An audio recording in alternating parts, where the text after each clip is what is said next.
자, 그럼 박찬석 KI 스마트 지속가능 도시 연구단장님께서 기후환경 위기시대 도시의 녹색 전환에 대해서 발표해 주시겠습니다.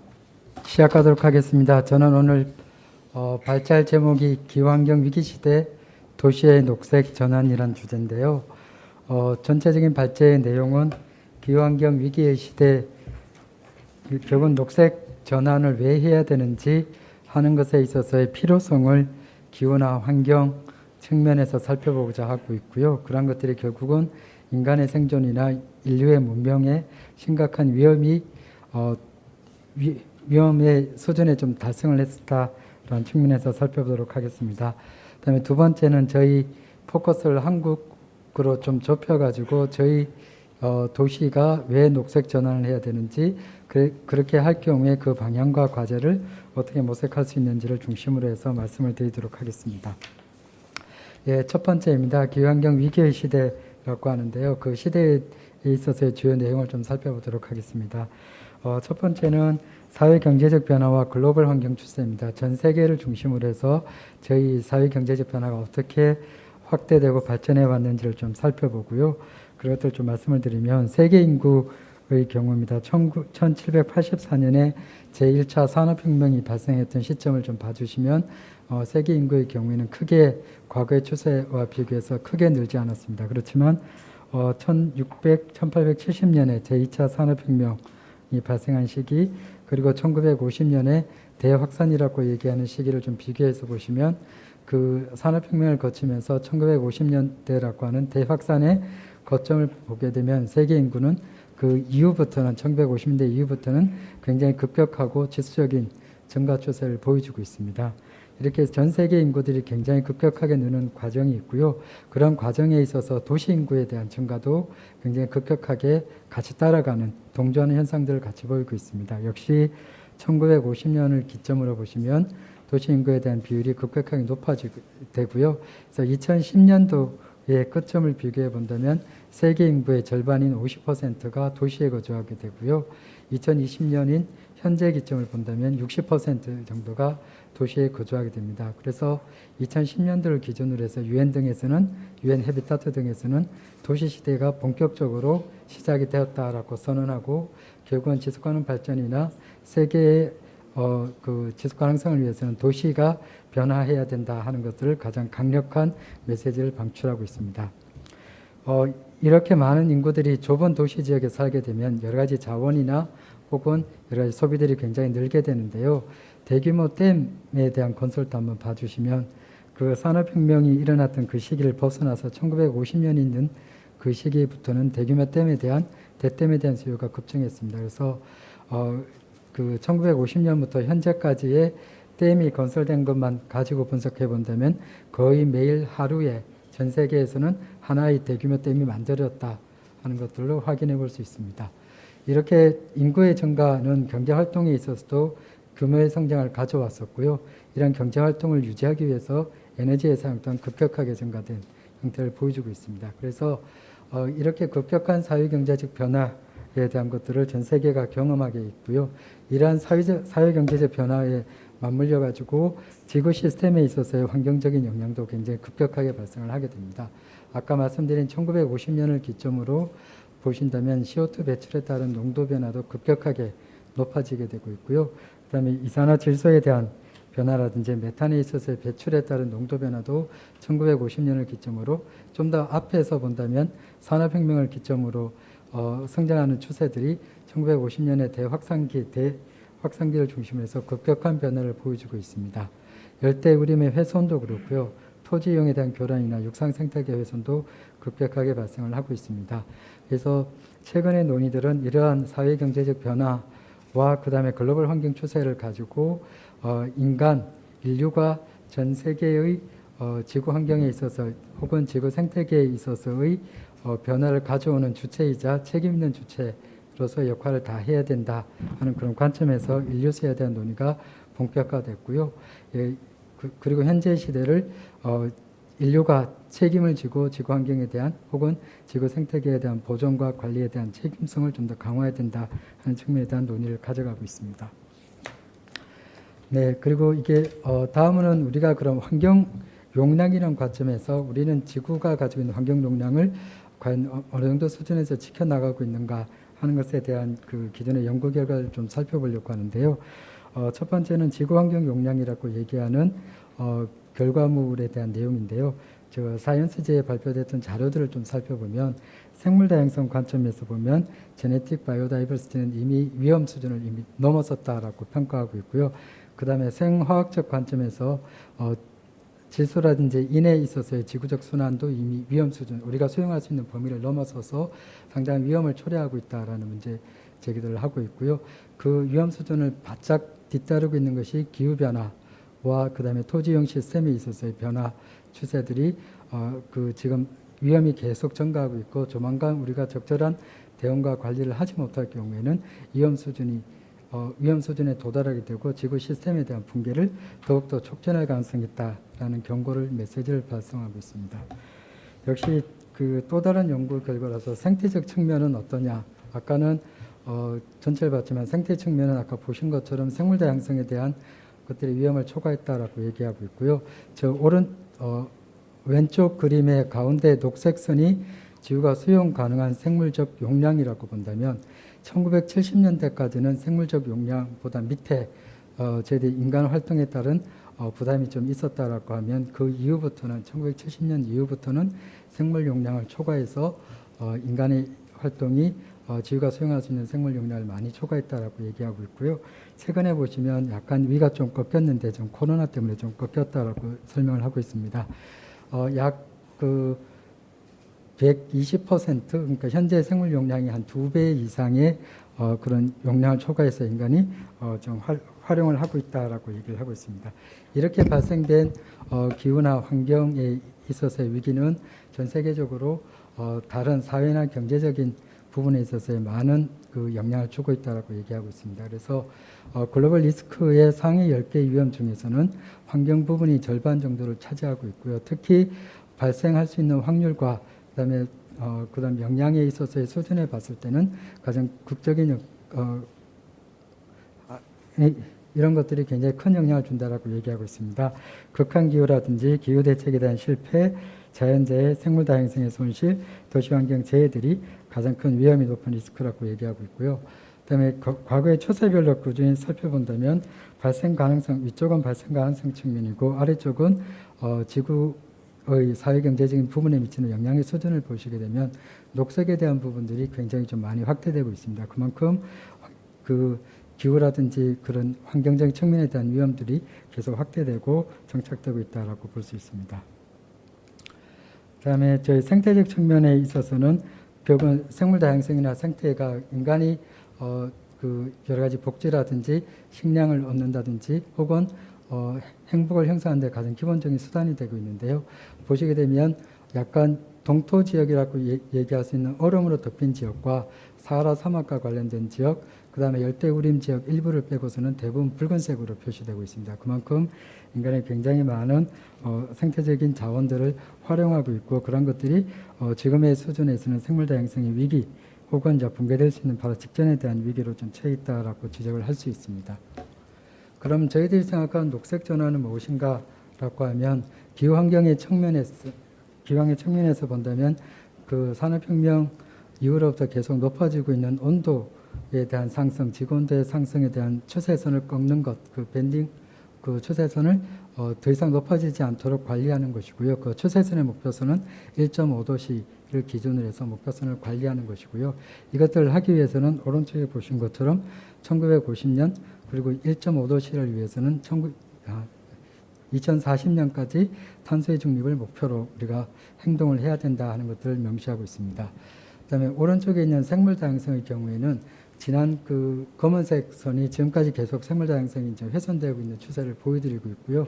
그 훼손되고 있는 추세선을 계속 연장해서 가는 것이 오른쪽에 있는 검은 선에 대한 그래프가 되겠습니다. 이것이 BA의 방식으로 간다면 생물 다양성에 대한 훼손이 계속 심화될 것이고요.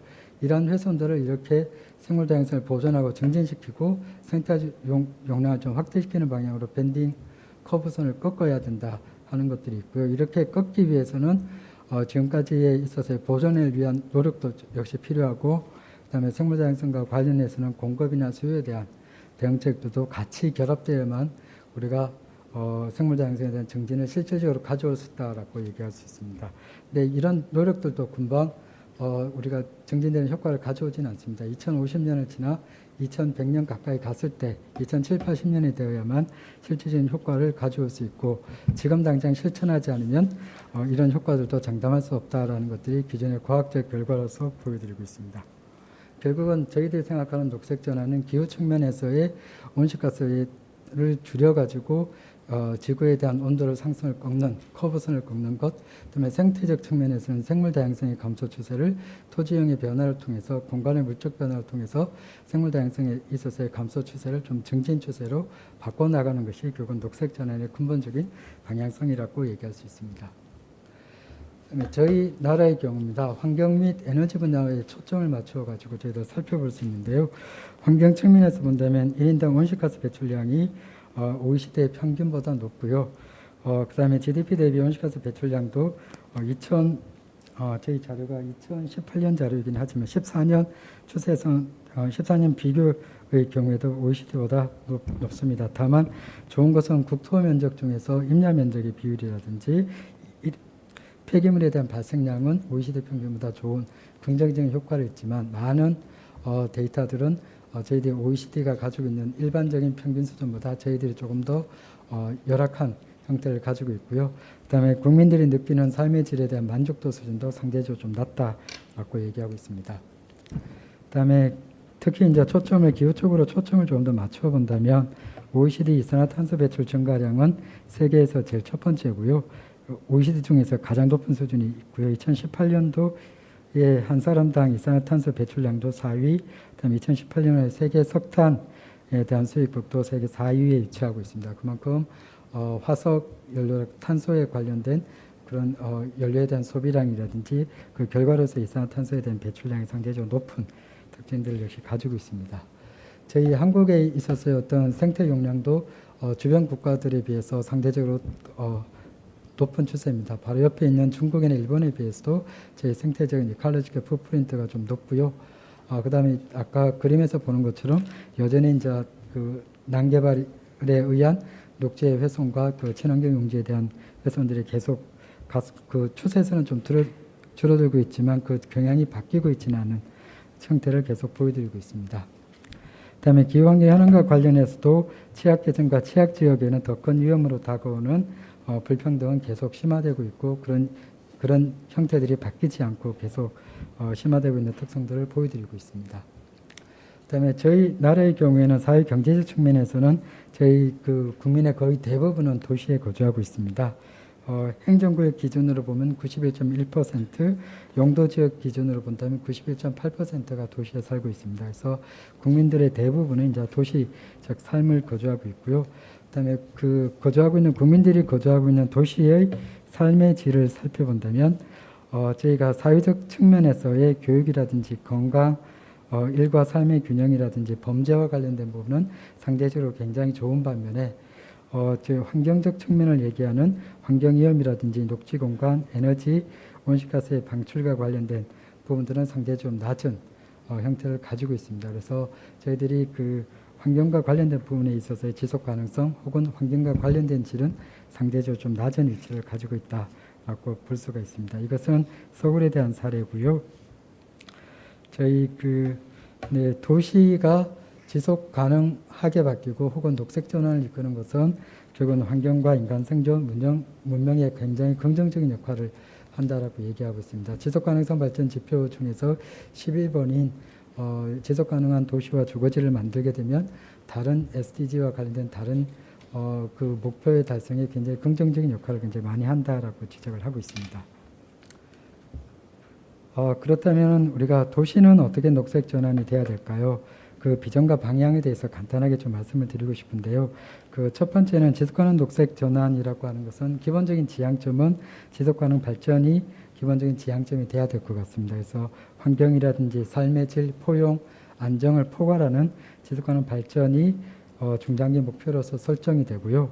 이러한 목표를 달성하기 위해서 진행되는 과정은 단기에 끝나는 것이 아니고 중장기로 그리고 그 단기에 있어서 여러 가지 다양한 사업이나 정책의 결과들이 피드백되면서 어떤 일정한 지속 가능성을 높이는 측면으로 발전하고 경로가 관리되는 그런 특성도로 발전이 돼야 될 것 같고요. 마지막으로 저희들이 스마트나 그린딜과 그린 뉴딜과 관련된 다양한 정책이나 기술적인 모습들이 수단이자 활용할 수 있는 도구로서 적용이 돼서 지속가능 발전과 과정에서 긍정적인 역할을 할 수 있기를 기대를 하고 있습니다.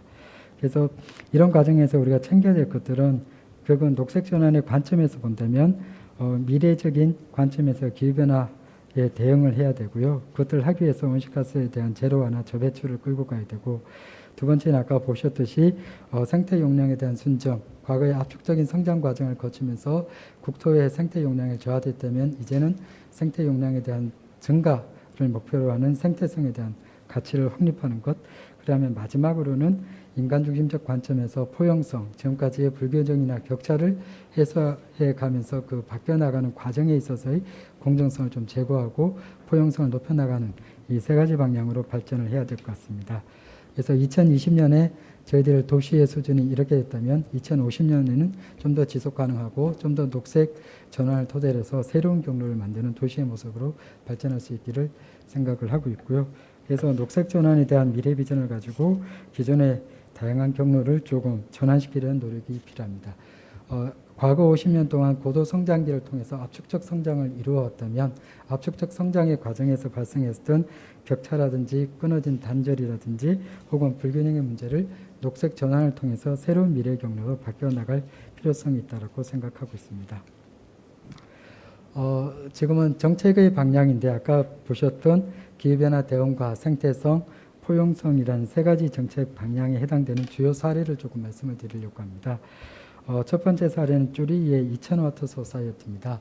그래서 쭈리의 경우에는 에너지의 사용을 그 2000와트로 줄여서 한 사람당 온실가스 배출량을 1톤으로 만들겠다 하는 것을 기본적인 목표로 해서 2000와트 소사이어티는 로드맵을 만들어서 끌고 나가고 있는 사례들을 살펴볼 수 있고요. 저희 국가와 비교한다면 아까 보셨던 국가와 비교한다면 2014년 데이터로 저희가 13톤, 한 사람은 13톤 정도를 가지고 있으니까요.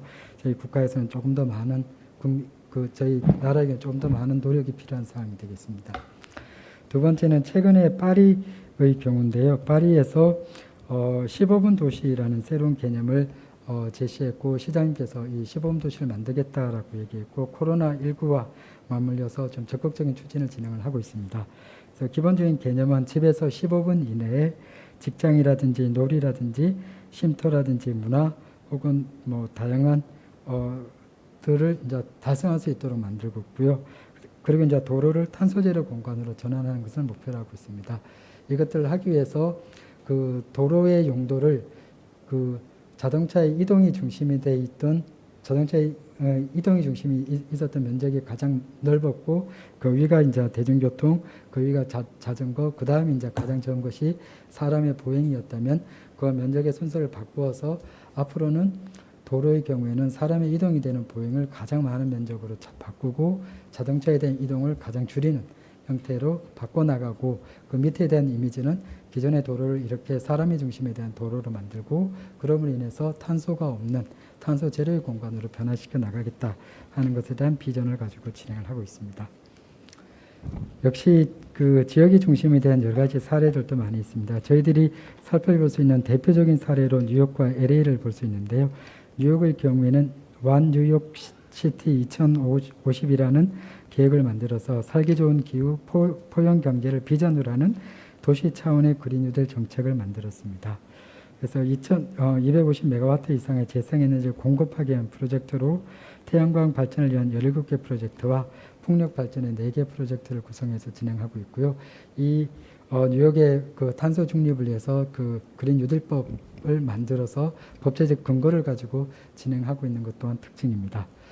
그 다음 사례로 이제 대표적인 사례로 또 많이 언급하고 있는 LA 경우에는 지속가능 발전 기본 계획을 그린 뉴딜 계획으로 전환해서 만들었고요. 그래서 그린 뉴딜 계획의 경우에는 온실가스 배출을 80%로 줄이고 재생에너지원을 100% 사용하는 것을 목표로 해서 작성을 됐습니다. 그리고 그 오른쪽에 보시는 목표를 보시면 그 재생에너지는 100%를 하고 2021년 동안 9만 그루의 나무를 심고 그다음에 100% 이상 모든 건물들이 그 제로 에너지를 달성할 수 있는 것을 목표로 해서 제안하고 있습니다. 그 다음 사례는 미국의 사례입니다. 그 재생이라든지 회복 복원을 통해서 기후변화 대응 등을 고려한 공간 재편을 추진했던 사례들이 있고 다양한 그 계획의 내용들을 좀 살펴볼 수 있고요. 앞으로의 도시들은 이런 형태로 좀 바꿔나가겠다. 바꿔나갈 것을 새로운 비전에서 제시했던 내용들을 살펴볼 수 있습니다. 그 다음 네덜란드의 로테르담 같은 경우에는 메타볼리즘을 활용을 해서 에너지와 물질 흐름을 제고하는 그런 노력들을 해나가고 있고요. 여기서 가장 특징적인 것은 에너지의 경우에는 히트 허브라는 것을 두어가지고 그 지열이라든지 포트 항구에서 발생하는 열을 모아가지고 그 주변에 있는 공공시설이나 주택에 열을 공급하는 일종의 그 열 공급 장치를 만들고 이것을 통해서 그 왜곡된 에너지의 흐름이라든지 전력에 있어서의 분산형 구조를 좀 열 관점에서의 분산형 구조를 가져가겠다 하는 것들을 붙이고 있고요. 그다음에 히트 허브의 경우 주변에는 체육시설이라든지 공공공간을 배치해서 항상 따뜻한 공간을 만들어서 사람들의 활동을 촉진시키는 그런 특성들을 보여드리고 있습니다. 그래서 열 구조, 열 흐름을 좀 제고하고 그 다음에 그 공간에 결합시키고 그러한 공간들이 주민의 편의와 결합되는 방식의 새로운 사례들을 보여드리고 있습니다. 그다음에 생태성과 관련된 부분이고요. 생태 용량 순정을 위해서는 저희들이 살펴볼 수 있는 좋은 사례는 런던의 경우를 제시할 수 있습니다. 런던은 국립공원 도시라는 전략을 마련했고요. 그래서 국립공원에 적용되는 핵심 원칙을 세계 최대의 도시라는 런던에서 자발적으로 시행하는 것을 목표로 했습니다. 그래서 2050년까지 도시 면적의 50%를 자연 친화 공간으로 조성하고 이를 통해서 미세먼지를 80%까지 줄이겠다라는 것을 목표로 제시했고요. 그래서 그린벨트에 대한 보호를 강화하고 옥상 정원, 생울타리, 빗물 정원 등의 자연 친화 시설을 도입하고 개발 지역 내에 야생동물 서식지를 형성하도록 하는 것을 주요 내용으로 하고 있습니다. 이것들 추진하기 위해서 펀드를 조성해서 보조금을 지급하고요. 펀드를 기반으로 해서 다양한 나무 삶기를 촉진하고 그것들을 주민들과 공유하는 사례들도 제시하고 있습니다. 다음의 경우에는 그 물과 에너지 혹은 교통, 자원순환을 결합시켜서 새로운 모델이 되고자 하는 다양한 사례들을 살펴볼 수 있고요. 미국의 필라델피아라든지 독일의 함부르크, 캐나다 토론토 내에서도 다양한 사례들을 좀 살펴볼 수 있습니다. 다음에 런던의 웨트랜드 센터의 경우에는 기존에 개발된 배수지를 새롭게 습지 생태 공원화를 통해 가지고 그 생태 공원화를 통해서 지역에 있어서의 환경적 용량을 높여나간 사례들을 얘기하고 있습니다. 그래서 이 지역은 영국의 가장 행복한 마을로 선정될 정도로까지 굉장히 우수한 그리고 살기 좋은 마을로까지 뽑혔고요. 기존의 배수지였던 콘크리트 공간을 이렇게 훌륭한 습지로 만들므로 인해서 생태성도 높이고 지역에 있어서의 삶의 질도 높여나가는 사례들로 얘기할 수 있습니다. 다음은 물선을 높이기 위한 레인 가든에 대한 조성 사례도 살펴볼 수 있고요. 그다음에 인간의 관점에서 본다면 기후 재난에 대응할 수 있는 생활 인프라를 확보하는 사례들을 볼 수 있습니다. 오른쪽에 폭염과 관련된 부분에 대한 대응을 하기 위해서 옥상 정원이라든지 나무라든지 폭염 그늘막 같은 것들을 설치해서 폭염에 안전한 공간을 만들고 이런 것들을 생활레소시 관점에서 혹은 생활 인프라를 확충하는 관점에서 제공하는 것들도 저희들이 중요한 사례로서 살펴볼 수 있습니다. 그다음에 그 함부르크 하펜시티의 경우에는 홍수 방제와 더불어서 문화시설의 확보, 복합 용도의 개발, 사회적 혼합에 하는 것들을 같이 묶어서 개발한 대표적 사례로 또 한번 얘기할 수 있습니다. 그다음에 저희 나라의 경우에도 녹색 전환을 위한 정책 방향을 만들고 있습니다. 한국판 뉴딜이라고 하는 것을 2020년 7월 14일 만들어서 향후 5년 동안 160조에 이르는 집중적인 투자를 할 계획을 가지고 있습니다. 크게 디지털 뉴딜과 그린 뉴딜, 안전망 확대라는 2+1 정책 방향을 가지고 있고요. 특히 그린 뉴딜의 경우에는 인프라와 에너지의 녹색 전환, 그다음에 녹색 산업의 혁신을 통해서 2030에 대한 온실가스 감축 목표를 달성하고 장기적으로는 탄소 중립에 대한 사회를 지향하는 것을 목표로 추진하고 있습니다. 여기서 하나인 녹색 뉴딜의 도시 공간 생활 인프라에 대한 녹색 전환을 살펴볼 수 있는데요. 그 크게는 공공시설에 대한 제로 에너지화의 프로젝트와 함께 국토, 해양, 도시의 녹색 생태계 회복, 깨끗하고 안전한 물관리 체계에 대한 구축이란 세 가지 프로젝트가 가지고 있고요. 그중에서 도시와 관련해서는 대부분 이제 도시와 연계되긴 하지만 특히 도시와 관련해서 맞춤형 환경 개선, 그 환경 사업과 그 스마트 기술을 토대로 해서 지역이 가지고 있는 맞춤형 환경 사업을 목표로 하는 스마트 그린 도시를 추진하고자 합니다. 그건 도시의 녹색 정착을 위한 정책 방향 마지막인데요. 결국은 도시의 녹색 전환을 위한 정책 방향입니다. 첫 번째는 그린 뉴딜 사업의 하나로 진행되고 있는 스마트 그린 도시를 성과 있는 단기 사업으로 속도 있게 좀 추진하고요. 그래서 환경의 분야에 있어서는 마중물로 거점을 구축하고 모범 사례로 확산될 필요가 있습니다. 그리고 사회경제적 측면에서는 기후 환경을 고려해서 전환할 수 있는 행동을 주민들이 바꿀 수 있도록 촉진할 수 있도록 하는 것과 결합되어서 추진이 돼야 되고요. 그 다음에 도시의 녹색 전환은 1년, 2년, 5년 같은 단기적인 시간 내에 달성될 수 없습니다. 10년, 20년, 길게는 한 세대 이상의 긴 시간을 가지고 진행되어야 되기 때문에 그런 것들을 달성할 수 있도록 목표와 중장기 로드맵으로 담대하게 그리고 꾸준하게 추진할 필요가 있습니다. 로드맵 구축을 통해서 기후환경 위기에 대응할 수 있는 목표에 대응할 수 있는 부분을 실천화하고요. 그다음에 경로관리가 체계적으로 이루어질 필요가 있습니다. 마지막으로 이런 것들 꾸준하게 하기 위해서는 사실상 예산 및 제도적 혁신이 같이 가야 됩니다. 같이 가야 되고요. 그래서 계획이나 사업에 대한 규율을 통해서 안전하게 그리고 지속적으로 추진할 수 있도록 해야 될 것 같고요. 필요한 재정이라든지 금융, 그 다음에 다양한 부처 사업들이 연계되고 복합화됨으로 인해서 시너지 효과를 창출할 필요가 있습니다. 이렇게 할 수 있도록 관련된 법률을 새롭게 제정할 필요가 있으면 관련된 법률에 대한 부분도 새롭게 제정할 필요가 있다고 판단됩니다. 예를 들어서 도시와 지역의 녹색 전환 지원 및 촉진에 관한 법률 같은 것들도 적극적으로 검토할 필요가 있다고 생각되어집니다. 이상입니다. 감사합니다.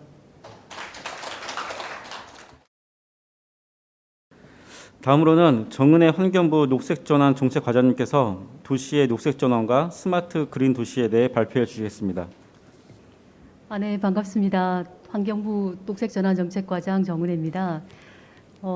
앞에 박창석 박사님이 이론적인 측면이나 내용들을 굉장히 상세하게 설명을 해주셔서 저는 약간 스마트 그린 도시 사업하고 정책을 중심으로 조금 좁혀서 설명을 드리는 게 좋을 것 같아요.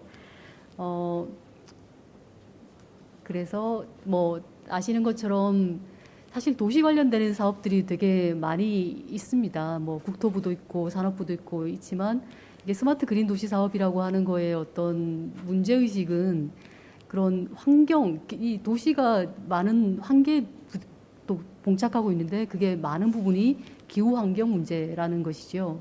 아까 박창수 박사님 얘기하신 것처럼 2%밖에 안 되는 면적을 갖고 있는 도시가 대부분의 온실가스, 대부분의 환경 문제를 일으키고 있는 거거든요. 그래서 탄소 배출, 에너지 사용량이 아주 급격하게 증가를 하고 있고 또 그렇게 발생한 기후 변화로 인해서 피해도 도시에서 굉장히 많이 일어나고 있습니다. 자연재해가 계속 일어나고 있는데 올해도 심각했지만 기후 변화가 심해지면서 더 심각해질 거라고 보고 있는 거죠. 근데 또 삶을 위협하고 있는 여러 가지 환경 오염적인 측면, 다 아시는 것처럼 대기 문제, 대기 오염 문제 너무 심각하고요. 또 그 일회용품이라든지 폐기물 관련되는 것도 코로나 때문에 우리나라도 더 심각해졌지만 엄청나게 많은 폐기물이 만들어지고 있고 제대로 처리가 되지 않고 있는 그런 문제가 있습니다. 도시 생물 다양성과 자연 공간도 우리나라 이 추세를 보시면 산림이라든지 하천이라든지 이런 자연 공간들이 계속 줄어들고 있는 것을 도시 공간 내에서 볼 수 있습니다. 그래서 우리가 지금 대책을 세운다고 했을 때 도시라는 공간 안에서 도시를 중심으로 어떤 노력이 굉장히 필요하다라는 측면으로 설명을 드리고자 하는데요. 아까 장관님 조명래 환경부 장관님 말씀에도 있었지만 이게 도시라고 하는 게 굉장히 중요하지요. 도시가 문제를 일으키기도 하고 클라이밋 체인지 기후변화에 굉장히 많은 기여를 하고 그거로 인한 피해를 입고 있습니다. 근데 이 도시가 문제 해결의 공간이기도 하다는 거죠. 그래서 온실가스 감축도 대부분이 도시에서 일어날 수 있고 또 여러 가지 예방적 정책들을 통해 가지고 기후변화에 대응하는, 기후변화에 적응하는 그런 노력들도 도시에서 일어나야 되고, 이런 도시가 다양한 시너지를 일으킬 수 있고, 또 도시가 갖고 있는 그런 스케일 때문에 어떤 임팩트들이 굉장히 커질 수 있다라고 하는 부분입니다. 그래서 지속가능 우리 박찬서 박사님도 말씀하셨지만 지향하는 바는 항상 지속 가능한 도시인데, 유엔에서 보는 지속 가능 발전, 지속 가능 정주와 도시라고 하는 거에 대해서 이렇게 표현을 하고 있지만, 이 골 11뿐만 아니고 모든 17개 골하고 도시가 다 이어져 있다는 거지요. 그래서 도시는 이런 기후변화, 경제적 부분, 사회적 불평등성, 굉장히 많은 문제들을 도시를 기반으로 해서 해결되어야 한다라고 하는 내용입니다. 근데 저희가 이 그린 뉴딜 사업으로 왜 스마트 그린 도시를 이 시점에서 논의를 하게 됐나 하는 부분에서 회복 탄력성이라고 하는 거를 좀 강조를 드리고 싶습니다. 기후환경 위기, 또 코로나라고 하는 위기가 지금 벌어지고 있는 이런 상황에서 빨리 회복하고 예전 모습으로 돌아갈 수 있는 회복 탄력성이라고 하는 게 굉장히 중요하다라고 하는 그런 논의들이 많이 있었거든요. 유엔의 어떤 이 데피니션에 보면 이 충격을 대응하면서 원래대로 돌아갈 수 있도록 하는 그런 것이 회복 탄력성이고, 지금 코로나와 기후 위기 시대에서 이 회복 탄력성이 매우 중요한 의미를 갖는다라고 하는 내용입니다. 근데 특히 이제 회복 탄력성의 측면에서 저희들이 좀 주목할 부분이 있는데요. 이거 뭐 장관님께서 여러 번 강조하신 부분이어서 저도 한번 내용을 찾아봤습니다.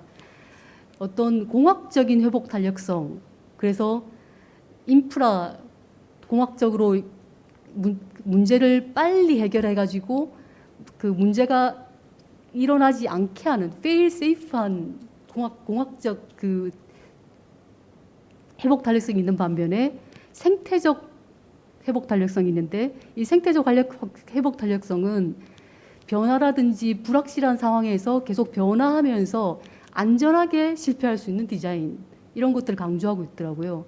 그래서 도시라고 하는 공간에서 도시가 회복 탄력성이 있다고라고 하는 측면은 이 엔지니어링 그 동학적인 회복 탄력성에 더해서 생태적 회복 탄력성을 통해서 이 생태계 서비스와 펑션이 잘 유지될 수 있도록 하는 데 초점을 좀 맞춰야 된다라고 하는 측면에서 이 부분들을 강조를 하고 있습니다. 그래서 이 공학적 회복 탄력성과 생태적 회복 탄력성의 차이를 좀 여기 나와 있지만, 한마디로 얘기하면 이 생태적 회복 탄력성이라고 하는 거는 리스크를 잘 분석을 하되, 이게 장기적인 관점에서 어댑터빌리티, 잘 적응할 수 있는 그런 것을 만들어야 한다. 또 우리가 지향하고 있는 도시도 아마 이런 리질리언트 도시라고 하면 단순히 이 공학적 그 회복 탄력성뿐만 아니고 생태적 회복 탄력성이 추구해야 될 우리 도시의 가치가 아닌가 하는 측면입니다. 그래서 특히 또 우리나라 도시와 관련돼서 지금 기후변화 위기라고 해서 뭐 온실가스 감축 1000와트 시티라든지 그 넷제로라든지 이런 부분들은 박찬서 박사님 많이 말씀을 해주셨습니다만, 기후변화 적응의 문제도 굉장히 중요한 문제거든요. 이거는 그 환경부 R&D로 분석을 한번 해본 그 그래프인데요. 이 Y축은 기후변화의 영향입니다. 기후변화 영향이 심각한 지역과 좀 약간 덜 심각한 지역, 이렇게 나눌 수가 있고요. 이쪽은 X축은 적응 역량입니다. 그러니까 약간 예산이 재정 자립도가 높고 인구가 많고 하는 데는 약간 그 적응 역량이 좀 더 크고 적응 역량이 좀 작고, 그러니까 어떻게 보면 이 지역 사사분면에 있는 도시들이 가장 기후변화 영향도 적게 받으면서 기후변화에 적응할 수 있는 역량이 큰 도시들을 만드는 게 우리의 목표라고 할 수 있겠습니다. 근데 반면 이 2, 4분면의 도시들을 보면 기후변화로부터 많은 영향을 받는데 이를 회복하기 위한 어댑티브 커패시티는 좀 작은 그런 도시라고 볼 수 있겠죠. 그래서 여기서 이렇게 갈 수 있게, 여기서 이렇게 갈 수 있게 하는 측면들이 필요하다고 생각이 되고요. 다시 같은 개념에서 이 기후변화로 인해서 취약성이 226개의 기초지자체가 어떤가를 한번 분석을 해보면 기후변화로 인한 영향에서 이 어댑티브 커패시티, 적응 역량을 빼면 그게 결국 벌러러빌리티 취약성이 되는 거거든요. 그래서 이렇게 보시는 것처럼 굉장히 많은 기초지자체 차원에서 대부분이 굉장히 취약하다 이렇게 보여질 수 있습니다. 그래서 저희가 그 스마트 그린 도시라고 하는 사업을 저희들이 구상을 할 때 국제적인 사례라든지 이런 내용들을 많이 분석을 했는데 지속 가능한 도시에 대해서 ISO가 그런 지표를 만들고 있습니다. 그 중에서 하나는 스마트 도시 지표, 나머지 다른 한 축은 회복력 있는 도시 지표, 그러니까 리질리언트 도시 지표죠. 그래서 이 두 가지를 함께 추구해야 된다라고 하는 측면에서 스마트 그린 도시를 저희가 만들게 그 사업을 구상하게 된 것이고요. 또 이클레이에서도 지속 가능한 도시로의 전환을 위한 비전이라고 하는 측면에서 온실가스를 줄이는 저배출 발전, 그리고 생태계 기반의 발전, 그리고 자원을 지속 가능하게 순환적으로 사용할 수 있는 순환적 발전, 또 여러 가지 충격이나 스트레스를 예방, 흡수, 회복할 수 있는 회복력 있는 발전, 그리고 정의롭고 살기 좋고 포용적인 도시 공동체를 건설하는 인간중심 발전이라고 하는 5개의 발전 비전을 제시를 하고 있고 저희가 이걸 좀 바탕으로 해서 구체적인 내용들을 만들었습니다. 한국판 뉴딜 국민 지속가능 발전을 위해서 그린 뉴딜을 우리가 이미 발표를 한 바가 있고 그 중에서 아까 박창서 박사님 말씀하셨지만 도시생활 인프라의 녹색 전환 부분에 스마트 그린 도시 사업이 여기에 존재하고 있는 거고요. 한국 도시들도 녹색 전환을 본격적으로 이미 추진하고 있고 실천연대 그리고 특히 70개 지자체가 벌써 넷제로 바이 2050까지 2050년까지 넷제로를 선언했다는 것이 굉장히 고무적인 것 같습니다. 우리나라뿐만 아니고 뭐 박장서 박사님 얘기하셨지만 유럽이 도시를 중심으로 기후환경 위기 해법을 도출을 하고 있고 특히 대도시뿐만 아니고 작은 타운 단위에서 기후변화와 에너지 위기를 극복하기 위해서 공동체를 중심으로 바텀업으로 이런 그 전환운동 네트워크가 현재 전 세계적으로 확산되고 있는 상황입니다. 그래서 스마트 그린 도시를 통해서 도시의 녹색 전환을 저희가 이루고자 하는 건데 이 지역이 좀 주도하는 그런 사업으로 만들어 보고자 도시와 지역을 중심으로 해서 혁신적인 환경관리 모델을 이 도시 사업을 통해서 개발하고 좀 확산하는 걸 목적으로 하고 있습니다. 그래서 스마트 그린 도시는 인간과 자연이 공존하는 지속가능한 미래환경 도시를 구현한다라고 하는 것을 비전으로 해서 크게 기후변화 대응력을 높이고 환경질을 제고하면서 지역사회의 참여 확대를 통해서 포용성을 높이는 이 3가지 축으로 이루어질 예정이고요. 지역이 주도적으로 환경성과 창출 방안을 마련해서 도시의 지속 가능성을 제고하고 정부는 재정적인 지원이나 어떤 사업 발굴 이런 확산을 통한 플랫폼 역할을 수행한다라는 개념입니다. 그래서 구체적으로 이제 저희들이 보면 아까 말씀드린 5개 이클레이 5개 발전 경로 중에서 그 자원순환을 저배출로 조금 포함을 시켜서 4가지 분야를 만들었거든요. 회복력과 저배출, 생태보건, 인간중심. 그래서 이 4가지 분야에서 환경부가 예산을 지원해 드릴 수 있는 사업을 중심으로 10가지의 유형을 좀 다시 또 구분을 했습니다.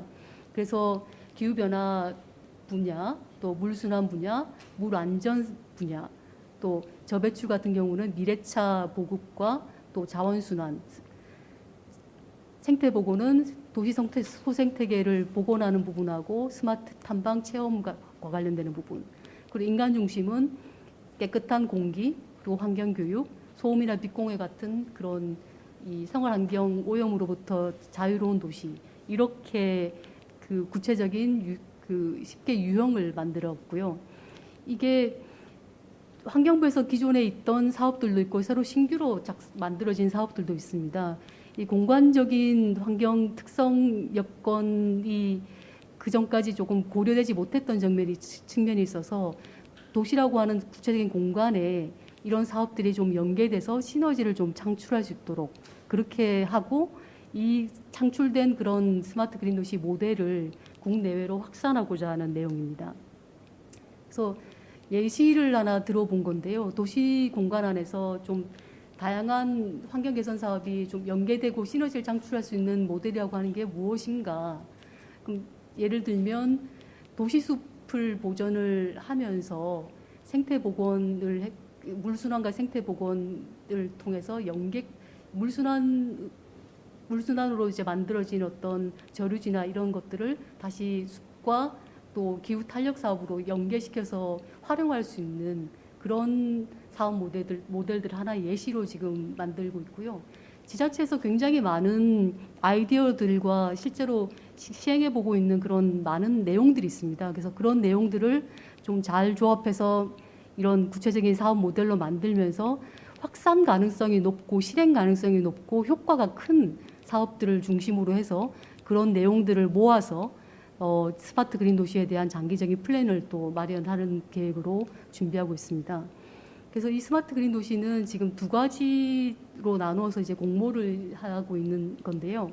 먼저 문제 해결형 모델로 약 20개 지자체에 대해서 구체적인 기후 환경 문제를 분석을 하셔가지고 그 문제를 해결하는 그런 사업을 하는 겁니다. 그래서 도시 커뮤니티 차원에서 체감할 수 있는 기후 환경 문제에 대해서 개선 방안을 마련해서 이거 같은 경우는 뭐 2년간 국비 최대 60억 원, 그러니까 그리고 약 20개소 내외를 선정할 계획이고요.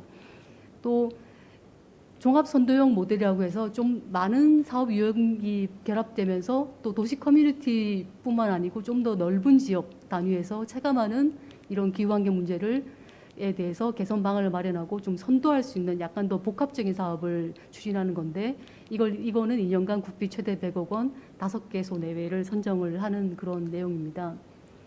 그래서 뭐 스마트 그린 도시 선정 기준을 여러 자문을 거쳐서 이제 대략의 그 선정 기준을 만들었는데요. 사업 계획이나 추진 체계, 또 추진 체계에서 특히 공동체 추진 기반, 주민이나 유관 기관과 협력 기반이 어떻게 구축될 것인지 이런 부분들을 굉장히 중요하게 볼 예정이고요.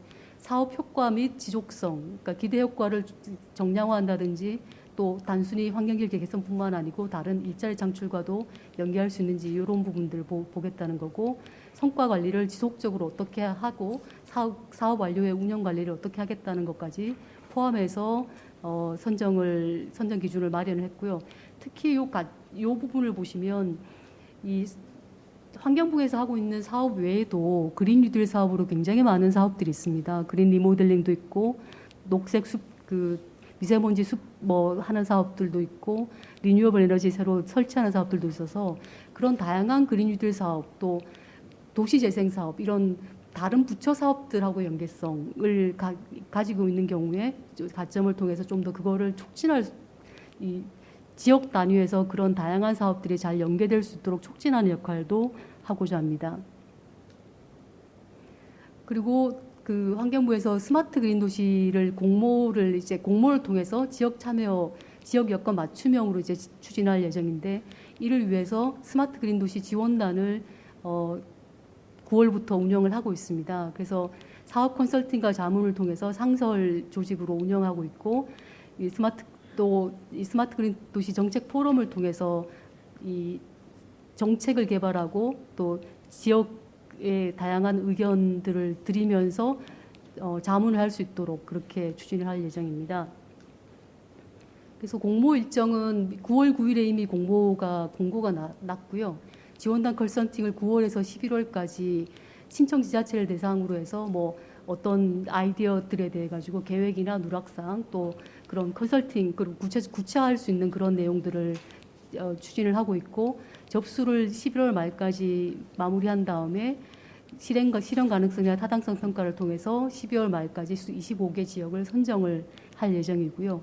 이 사업 계획의 적격성을 조금 더 검토해서 협약 체결 및 사업 시행을 3월 초에 해서 3월 초에 사업이 착수가 되는 것으로 그런 일정으로 진행하고 있습니다. 그래서 스마트 그린 도시가 뭐 계속 다양한 경로에서 이제 장소에서 이제 설명을 드릴 때 제가 계속 강조하는 것 중에 하나가 스마트 그린 도시 사업 하나로 모든 걸 해결할 수는 없다. 그러나 이 스마트 그린 도시 사업이 하나의 그 촉매제 역할, 마중물 역할은 충분히 할 수 있고 그 정도의 규모의 사업인 것도 맞습니다. 왜냐하면 한 개 도시, 그러니까 커뮤니티 단위당 뭐 작게는 100억, 크게는 170억 정도의 규모의 사업이기 때문에 실제로 활용하고 이 효과를 낼 수 있는 사업들을 그런 베스트 프랙티스를 굉장히 많이 모을 수 있는 그런 사업이라고 생각이 되고요. 그래서 이 25개 도시에서 시작을 하고 이 다양한 도시 환경 개선에 대해서 시범 사례를 저희가 만들어내고 그래서 이 만들어낸 사례들이 전국적으로 확산될 수 있도록 그렇게 저희들이 추진하려고 하는 내용입니다.